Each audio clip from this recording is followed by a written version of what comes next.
കാണിക്കുവാൻ ഈ ഷോർട്ട് മെസ്സേജിലൂടെ കർത്താവ് ഒരു നല്ല നിമിഷത്തെ ഓർത്ത് കർത്താവിന് നന്ദി പറയുന്നു. വേദിയിലായിരിക്കുന്ന അധ്യക്ഷൻ ദൈവദാസൻ കടന്ന നല്ല ദൈവജനത്തിനും വേഗം വരുന്ന യേശുക്രിസ്തുവിന്റെ നാമത്തിൽ എൻ്റെ സ്നേഹവന്ദനത്തെ ഈ രാത്രികാലം അറിയിക്കുന്നു. ദൈവം നമ്മളെ ധാരാളമായി അനുഗ്രഹിക്കുമാറാകട്ടെ. ഇന്ന് രാത്രികാലം അല്പസമയം നിങ്ങളുടെ മുമ്പിൽ ദൈവ ശബ്ദത്തെക്കുറിച്ച് അമേൻ ഒന്ന് രണ്ട് വാക്കുകൾ പറഞ്ഞ് കർത്താവിൻ്റെ സന്നിധിക്കാൻ ആഗ്രഹിക്കുന്നതിനായിട്ട് ആദരമായി വായിക്കാം. 95-ാം സങ്കീർത്തനം അതിൻ്റെ 8-ാമത്തെ വാക്യം ഒന്ന് വായിച്ചാൽ വായിക്കാം. 95-ാം സങ്കീർത്തനം അതിൻ്റെ 8-ാമത്തെ വാക്യം ഒന്ന് വായിച്ച് കേൾപ്പിച്ചാൽ അനുഗ്രഹമായിരിക്കും. ഇന്ന് നിങ്ങൾ അവൻ്റെ ശബ്ദം കേൾക്കുന്നുവെങ്കിൽ മെരീബിയൽ പോലെയും മരുഭൂമിയിൽ മസനാളിനെ പോലെയും നിങ്ങളുടെ ഹൃദയത്തെ കഠിനമാക്കരുത്. ആമേൻ. പ്രിയദൈവമക്കളെ, നമുക്കറിയാം ഈ ലോകത്തിൽ ഏറ്റവും അനുഗ്രഹിക്കപ്പെട്ട ശ്രേഷ്ഠകരമായ ശബ്ദമെന്ന് പറയുന്നത് അത് ദൈവത്തിൻ്റെ ശബ്ദമാണ്. അത് കേൾക്കാൻ ഒരു വ്യക്തി ആഗ്രഹിക്കുന്നുണ്ടെങ്കിൽ ആ വ്യക്തിയുടെ ജീവിതം ധന്യമായി തീരുമെന്ന് പറയാൻ ആഗ്രഹിക്കുകയാണ്. ഈ കാലഘട്ടത്തിൽ ഹല്ലേലൂയ ദൈവ മക്കളെന്ന് പറയുന്നവർ പോലും ഒരുപക്ഷെ ദൈവത്തിൻ്റെ ശബ്ദം കേൾക്കുവാനോ ദൈവത്തിൻ്റെ ശബ്ദത്തെ മനസ്സിലാക്കുവാനോ കഴിയാതെ ഒരു കാലഘട്ടത്തിലൂടെ നാം പോയിക്കൊണ്ടിരിക്കുമ്പോൾ ദൈവം ഓരോ പ്രിയപ്പെട്ടവരെയും കുറിച്ച് ആഗ്രഹിക്കുന്നത് ദൈവം ശബ്ദം നാം കേൾക്കുന്നവരായിരിക്കണം. ഹല്ലേലൂയ. അവൻ കൃത്യമായ ഒരു ദൈവശബ്ദം നമുക്ക് കേൾക്കാൻ കഴിയുന്നുണ്ടെങ്കിൽ നമ്മുടെ ജീവിതം കൃത്യമായ ദിശയിലൂടെ ആയിരിക്കും കടന്നു പോകുന്നത്. നമുക്കറിയാം ഈ ഭൂമിയിൽ ജീവിക്കുമ്പോൾ ഒരു ദൈവശബ്ദത്തിന് അടിമപ്പെട്ടാണ് ഒരു വ്യക്തി മുന്നോട്ട് പോകുന്നതെങ്കിൽ മറ്റു ഒരു അപശബ്ദങ്ങൾക്കോ മറ്റ് ഹല്ലേലൂയ ആക്ഷേപ ശബ്ദങ്ങൾക്കോ ആ വ്യക്തി ഒരിക്കലും ഹല്ലേലൂയ അടിമപ്പെടുകയോ പരാജയപ്പെട്ടു പോകാനോ കഴിയുകയില്ല. പല വിശ്വാസ ജീവിതങ്ങളും പലപ്പോഴും തകർന്നു പോകുന്നതിനൊരു പ്രധാന കാരണം ദൈവശബ്ദം കൃത്യമായി കേൾക്കുവാൻ കഴിയാത്തത് കൊണ്ടാണ്. നമ്മുടെ ജീവിതത്തിലും അവൻ ഇന്ന് രാത്രികാലം POIP-ആയിട്ട് അമ്മ കടന്നു വന്നിരിക്കുന്ന എല്ലാ സഹോദരങ്ങളോടും ഞാൻ പറയാൻ ആഗ്രഹിക്കുന്നത് ഈ ചുരുങ്ങിയ ജീവിത കാലയളവിൽ ദൈവശബ്ദം അനുദിനം കേൾക്കുന്നവരായി തീരണമെന്ന് ദൈവം നമ്മളെക്കുറിച്ച് ആഗ്രഹിക്കുകയാണ്. നമ്മുടെ ജീവിതത്തിൽ വ്യക്തിപരമായിട്ട് നമുക്ക് എങ്ങനെ ദൈവശബ്ദം കേൾക്കുവാൻ കഴിയും? കൃത്യമായ പ്രാർത്ഥനാ ജീവിതം, കൃത്യമായ ആരാധന, കൃത്യമായ ഹല്ലേലൂയ വചനധ്യാന ജീവിതം, ഇവയിലൂടെ നമുക്ക് ദൈവത്തിൻ്റെ ശബ്ദം കേൾക്കുവാൻ കഴിയും. നമുക്കറിയാം വിശുദ്ധ വേദപുസ്തകത്തിൽ പഠിക്കുമ്പോൾ ഒത്തിരി പ്രിയപ്പെട്ടവർ ദൈവത്തിൻ്റെ ശബ്ദം കേട്ടിട്ടുണ്ട്. ദൈവം തൻ്റെ സാദൃശ്യത്തിലും സ്വരൂപത്തിലും സൃഷ്ടിച്ച ആദിമ മനുഷ്യൻ തന്നെ ഹല്ലേലൂയ ദൈവത്തിൻ്റെ ശബ്ദം കേട്ടത് ആമേൻ ഏദൻ തോട്ടത്തിൽ ഹല്ലേലൂയ ദൈവം ഇറങ്ങി വന്നപ്പോൾ ദൈവത്തിൻ്റെ കാലൊച്ച കേട്ടാണ് ദൈവത്തിൻ്റെ ശബ്ദം അവർ ആദ്യം മനസ്സിലാക്കിയത്. തുടർന്ന് നമ്മൾ പഠിക്കുമ്പോൾ ഹല്ലേലൂയ തൻ്റെ ഭക്തന്മാരൊക്കെ ദൈവത്തിൻ്റെ ശബ്ദം കേട്ടിട്ടുണ്ട്. അബ്രഹാം ദൈവത്തിൻ്റെ ശബ്ദം കേട്ടു. ഹല്ലേലൂയ മോശ ദൈവത്തിൻ്റെ ശബ്ദം കേട്ടു.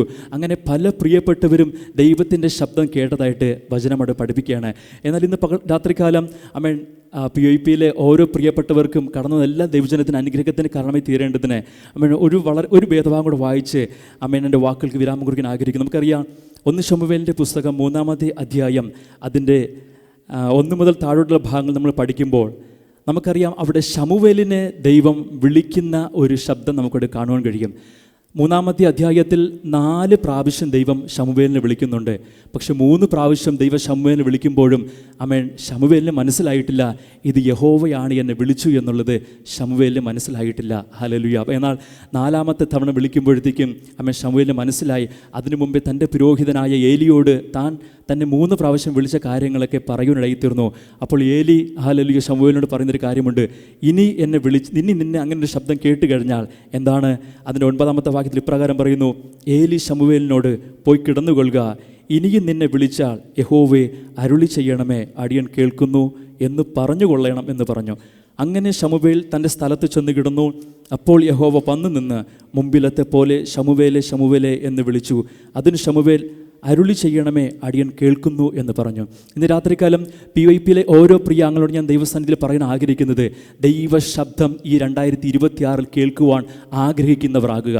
നമ്മൾ പ്രവാചകന്മാരിലൂടെ ദൈവദാസന്മാരിലൂടെ നമ്മൾ ദൈവത്തിൻ്റെ ശബ്ദം കേട്ടിട്ടുണ്ട്. പക്ഷേ ഈ ആയുസ് അവസാനിക്കുന്നതിന് മുമ്പ് ഒരിക്കലെങ്കിലും വ്യക്തിപരമായിട്ട് ദൈവം എന്നോട് സംസാരിച്ചിട്ടുണ്ട് എന്ന് പറഞ്ഞ് ഈ ഭൂമിയിൽ നിന്ന് വിട പറയുവാൻ ദൈവം നമ്മളെക്കുറിച്ച് ആഗ്രഹിക്കുകയാണ്. ഹല്ലേലൂയ. ഒരു ശമൂവേൽ ബാലൻ ദൈവശബ്ദം കേട്ടതുപോലെ ഏത് പ്രായക്കാർക്കും ദൈവശബ്ദം കേൾക്കുവാൻ സാധിക്കും. പക്ഷെ എന്താണ് ചെയ്യേണ്ടത്? പ്രായം എത്ര വലുതായാലും ഒരു ശമൂവേൽ ബാലൻ്റെ മനസ്സ് നമുക്ക് ആവശ്യമാണ്. ഹല്ലേലൂയ. ഇന്ന് രാത്രിയിൽ ഇതിനകത്ത് അമൻ ബാലന്മാർ മുതൽ വൃദ്ധന്മാർ വരെയുള്ള ഇതിനകത്ത് ഇരിപ്പുണ്ട്. പക്ഷെ ദൈവശബ്ദം കേൾക്കാൻ ആരൊക്കെ ആഗ്രഹിക്കുന്നോ അവരൊക്കെ ഒരു ശമൂവേൽ ബാലൻ്റെ മനോഭാവത്തോടുകൂടെ ദൈവസന്നിധിയിൽ കടന്നു വരണമെന്ന് ഞാൻ ആഗ്രഹിക്കുന്നു. ഹല്ലേലൂയ.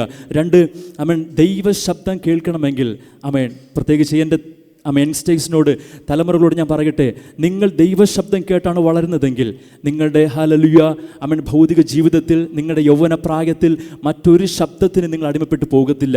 മറ്റൊരു ശബ്ദങ്ങളും നിങ്ങളെ വഴിതെറ്റിച്ച് വിടുകയില്ല. നിങ്ങൾ സ്കൂളിൽ പഠിക്കുമ്പോഴാകട്ടെ, കോളേജിൽ പഠിക്കുമ്പോഴാകട്ടെ, പല മാധ്യമങ്ങളിലൂടെ പല ശബ്ദങ്ങളും നിങ്ങളുടെ അടുക്കലേക്ക് കടന്നു വരും. പക്ഷേ ദൈവശബ്ദത്തിന് അടിമപ്പെട്ട ഒരു വ്യക്തിയാണ് നിങ്ങളെങ്കിൽ ഒരിക്കലും നിങ്ങൾ വഴിതെറ്റിപ്പോകാതെ ആ ഒരു നല്ല ശുഭകരമായ അനുഭവത്തിലേക്ക്, ഭാവിയിലേക്ക് എത്തുവാൻ ദൈവം നിങ്ങളെ സഹായിക്കും. മാതാപിതാക്കളോട് ഞാൻ പറയട്ടെ, ഹല്ലേലൂയ, നിങ്ങളുടെ തലമുറകൾ ദൈവശബ്ദം കേൾക്കണമെന്ന് നിങ്ങൾക്കൊരാഗ്രഹമുണ്ടെങ്കിൽ, ഹന്ന പ്രാർത്ഥിച്ചതുപോലെ അവൻ തലമുറകൾക്ക് വേണ്ടി കരയുന്ന ഹന്നമാർ ഉണ്ടെങ്കിൽ, ദൈവശബ്ദം കേൾക്കുന്ന ശമൂവേൽമാരെ ദൈവം എഴുന്നേൽപ്പിക്കാൻ ശക്തനാണ്. ഹല്ലേലൂയ, ഈ കാലഘട്ടത്തിൽ ഹല്ലേലൂയ ദൈവശബ്ദം കേൾക്കുന്ന ഒരു വ്യക്തി ഈ സഭയിലുണ്ടെങ്കിൽ, നാളെയുടെ നീളയിൽ ഹല്ലേലൂയ കാലഘട്ടത്തിൻ്റെ ദൈവശബ്ദമാക്കി ദൈവം ആ വ്യക്തിയെ മാറ്റും. ഹല്ലേലൂയ, ശമൂവേൽ ബാലനെ പോലെ ഒരു സമർപ്പണം നമുക്കുണ്ടെങ്കിൽ ഏത് പ്രായക്കാർക്കും ദൈവത്തിൻ്റെ ശബ്ദം കേൾക്കുവാൻ ദൈവം നമുക്ക് അവസരമൊരുക്കും. ഹല്ലേലൂയ, അതുമാത്രമല്ല ദൈവശബ്ദത്തിന് മുൻ നാം സമർപ്പിക്കുന്നവനെ ദൈവം ആത്മീയ സമ്പന്നനാക്കി മാറ്റുവാൻ കർത്താവ് വിശ്വസ്തനാണ്. ഹല്ലേലൂയ, കേവലം നമുക്ക് എടുത്ത് പറയത്തക്ക കഴിവോ കൃപകളോ ഒന്നുമില്ലെങ്കിലും എനിക്ക് ദൈവശബ്ദം കേൾക്കണമെന്നുള്ളൊരു കൊതിയുണ്ടെങ്കിൽ, ആഴമായ ആത്മാർത്ഥമായ ഒരു ഹല്ലേലൂയ ഒരു വാഞ്ചയുണ്ടെങ്കിൽ, നിശ്ചയമായിട്ടും നമ്മുടെ ആഗ്രഹത്തിൻ്റെ അടിസ്ഥാനത്തിൽ ആ ദൈവശബ്ദം കേൾക്കുവാൻ കർത്താവ് വിശ്വസ്തനാണ്. ഹല്ലേലൂയ, കേൾപ്പിക്കുവാൻ കർത്താവ് വിശ്വസ്തനാണ്. ഹല്ലേലൂയ, ദൈവശബ്ദം കേട്ട ശമൂവേൽ ഇസ്രായേലിൽ അറിയപ്പെടുന്ന പ്രവാചകനായിരുന്നു, പുരോഹിതനായിരുന്നു, ന്യായാധിപനായിരുന്നു. ഒറ്റ ഹല്ലേലൂയ മനുഷ്യൻ 3 ശുശ്രൂഷകളെയാണ് ദൈവം തന്നിലൂടെ ചെയ്യിപ്പിച്ചത്. അതിൻ്റെ പിന്നിലെ കാരണങ്ങൾ എന്താണ് നമ്മൾ ചിന്തിച്ചു കഴിഞ്ഞു. ഹല്ലേലൂയ, തൻ്റെ ബാല്യകാലത്തിൽ ദൈവശബ്ദം കേട്ടു. അതിന് മുന്നോട്ട് ചിന്തിച്ചു കഴിഞ്ഞാൽ തനിക്ക് വേണ്ടി കരയുന്ന ഒരു മാതാവുണ്ടായിരുന്നു. ഹല്ലേലൂയ, ഇന്ന് രാത്രികാലം ഹല്ലേലൂയ എൻ്റെ പ്രിയ സഹോദരങ്ങളെ, ഞാൻ എൻ്റെ വാക്കിലൂടെ അവസാനിപ്പിക്കാൻ ആഗ്രഹിക്കുമ്പോൾ ഞാൻ പറയാൻ ആഗ്രഹിക്കുന്നത്, ഈ 2026 തുടക്കത്തിൽ ദൈവശബ്ദം കേട്ട് മുന്നോട്ട് പോകുവാൻ ദൈവം നമ്മളെ സഹായിക്കട്ടെ. ഒരു വാക്യം കൂടെ വായിച്ച് എൻ്റെ വാക്കുകൾക്ക് വിരാമം കൊടുക്കാൻ ആഗ്രഹിക്കുന്നു. 1 തെസ്സലോനിക്കർ ലേഖനം 4-ാം അധ്യായം അതിൻ്റെ 16-ാമത്തെ വാക്യം. 1 തെസ്സലോനിക്കർ 4:16. കർത്താവ് തൻ ഗംഭീരനാദത്തോടും പ്രധാന ദൂതൻ്റെ ശബ്ദത്തോടും ദൈവത്തിൻ്റെ കാഹളത്തോടും കൂടെ സ്വർഗത്തിൽ നിന്ന് ഇറങ്ങി വരികയും ക്രിസ്തുവിൽ മരിച്ചവർ മുമ്പേ ഉയർത്തെഴുന്നേൽക്കുകയും ചെയ്യും. പ്രിയ ദൈവമക്കളെ, ഇന്നതിനകത്ത് കൂടിയിരിക്കുന്ന ഓരോ പ്രിയപ്പെട്ടവരും ഇനി കാത്തിരിക്കുന്നൊരു ശബ്ദമുണ്ട്. ദൈവമക്കൾക്കല്ലാതെ ഹല്ലേലൂയ മറ്റാർക്കും കേൾക്കുവാൻ കഴിയാത്തൊരു ശബ്ദം മുഴങ്ങുവാൻ സമയമായി.